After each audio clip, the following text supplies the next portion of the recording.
আজকে দেখাবো মালঞ্চ জামে মসজিদ, ইসলামিক স্থাপত্যের এক অপূর্ব নিদর্শন।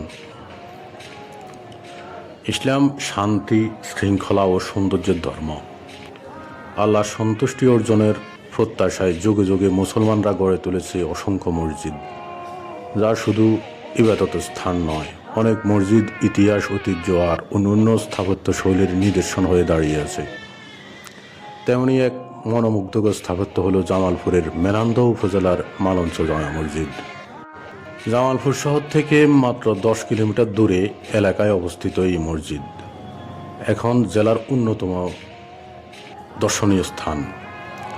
দৃষ্টিনন্দন ডিজাইন, সুউচ্চ মিনার আর অত্যাধিক পরিবেশে ঘেরা মসজিদটি স্থানীয় গর্ব এবং ভ্রমণ পিপাসুদের জন্য আকর্ষণীয় গন্তব্য হয়ে উঠেছে।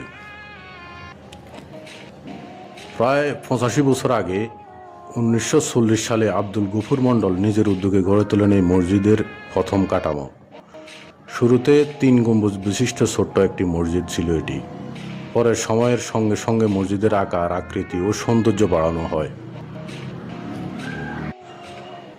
1927 সালে তার নাতি খ্যাতিমান শিল্পপতি হাসান মাহমুদ রাজা পারিবারিক ঐতিহ্য ধরে রাখতে মসজিদটিকে আরও উন্নত ও নান্দনিকভাবে সম্প্রসারণ করেন। সেই সময় 3 গম্বুজের মসজিদটিকে বর্ধিত করে 7 গম্বুজের মসজিদ রূপান্তর করা হয়। মালঞ্চ জামে মসজিদের স্থাপত্য মোগল ও ফারসিক ধারার স্পষ্ট প্রভাব। মসজিদ ভবনটি 7 তলা এবং এর সঙ্গে 4 তলা সুউচ্চ মিনার দৃষ্টিনন্দন পরিবেশ তৈরি করেছে। বাইরের দেয়ালে মূল্যবান টাইলসের অসাধারণ কারুকাজ এবং ভেতরে দৃষ্টিনন্দন ডিজাইন মন কেড়ে নেয় দর্শনার্থীদের। চারপাশে সবুজে ঘেরা পরিবেশে দাঁড়িয়ে থাকা এই মসজিদটি দেখতে প্রতিদিন ভিড় করেন অসংখ্য মানুষ। কেউ দেখতে, কেউ বা নামাজ আদায়ের উদ্দেশ্যে আসছেন। মসজিদের ইমাম নুরুল ইসলাম বলেন, একসঙ্গে প্রায় 1200 থেকে 1400 মুসল্লি নামাজ পড়তে পারেন এই মসজিদে। শুক্রবারের জুমা, 2 ঈদের জামাত এবং রমজানে এখানে মানুষের উপস্থিতি চোখে পড়ার মতো হয়। মসজিদের খাদেম জালাল আবদিন জানান, আমি দীর্ঘ 8 বছর ধরে এখানে দায়িত্ব পালন করছি। প্রতিদিন বিভিন্ন জেলা থেকে মানুষ আসে এই মসজিদ দেখতে। এই মসজিদ শুধু আমাদের এলাকার নয়, সবার গর্ব।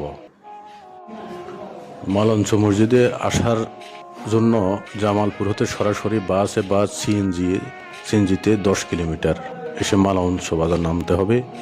বাজারের সঙ্গে এই কমপ্লেক্সটি অবস্থিত। এছাড়াও মালঞ্চ শিশু ও চক্ষু হাসপাতাল, মসজিদ, মাদ্রাসা ও মাজার কমপ্লেক্স। সাবেক সচিব মরহুম আব্দুর রশিদ সরকার।